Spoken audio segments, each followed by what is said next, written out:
Hello guys, আমি একটা দুঃখের সংবাদ নিয়ে আসছি। ইসকাপু কি বলে সেটা ভালো করে শুনো।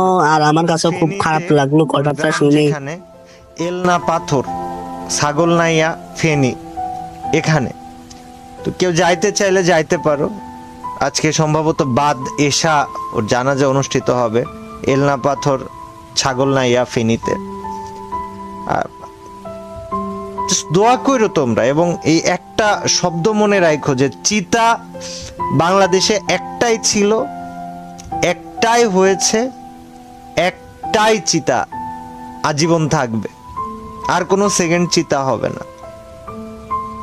ওর জন্য দোয়া করো, আল্লাহ তাআলা যেন ওকে মাফ করে দেয়, জীবনে যদি কোনো ভুল ত্রুটি থেকে থাকে, কোনো কবরের আযাবটাও মাফ করে দেয়, এবং ওকে যেন জান্নাতুল ফিরদাউস নসিব করে। তোমরা চিতা নামটাকে ফ্রি ফায়ারের স্পোর্টসের ইতিহাসে আজীবন বাঁচায় রাখবা। তোমরা এই দায়িত্ব আমি নিচ্ছি, তোমাদেরকে দিচ্ছি, এবং ফ্রি ফায়ার যেন চিতাকে আলাদাভাবে রিকগনাইজেশন দেয়, যেন আজীবন স্পোর্টসের সাথে জেবি চিতা এই নামটা লেগে থাকে।